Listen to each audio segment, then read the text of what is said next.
Thanks so much for tuning in. I'm talking today about walking on eggshells and, in particular, how to rise above the awkwardness, whether it's with a boss or with a subordinate, or whether it's a colleague in the organization who may come from another country or an unfamiliar culture. So I became particularly aware of what it feels like to walk on eggshells when I was working on the disability inclusion project that I devoted a lot of time to. And you'll see in the upper corner there a picture of my book, Fundamentals of Disability Inclusion. Many of us can feel a little awkward when we are in conversation with someone with a serious disability that is evident to us. It might be someone who has had an amputation or some other clearly visible disability. Some years ago, my husband died very suddenly, and it was a terrible trauma for me. It took years for me to really get back on my feet. But people around me were walking on eggshells because I was so bereaved. And that is not an uncommon thing. We can find ourselves walking on eggshells if in an encounter with a higher up, if we are suddenly talking to an important CEO, we can find ourselves with that feeling. And the other examples that I have made pictures of here on the upper corner on the other side of the book is a young woman, and let's say she's from Ethiopia. I had an Ethiopian colleague in my previous life, and the woman ate with her hands at our cafeteria lunches. And people would react to that. And one day she said, "Well, I know where these have been. Do you know where that fork has been?"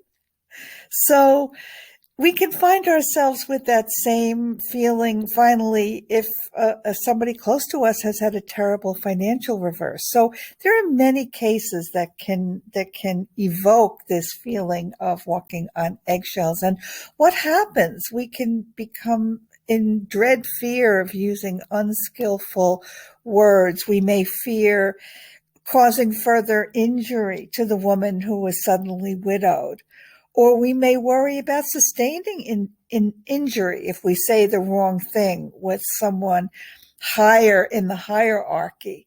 Or we may feel ashamed or embarrassed about saying the wrong thing to our friend who has had a sudden financial disadvantaged place. So there are lots of ways that we can feel. And so what I'm suggesting that I have found when I look back at my own cases of feeling this way is trying to be fearless and at the same time prudent. And that can be a little tricky.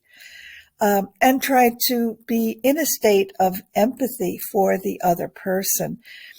From Linda's library, when I was working on my disability advocacy content, I spent a great deal of time with Betty, who is blind. And I remember the first time going to her home, and I felt uncomfortable. And I felt like I was walking on eggshells. And when I walked into her home, we became friends, and she taught me that one of the principles that I focus on in the book, ask before helping.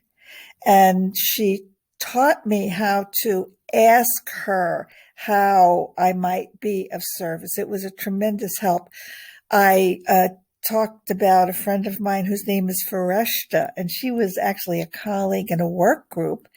And Fareshta came from Afghanistan. Her family were immigrants to America.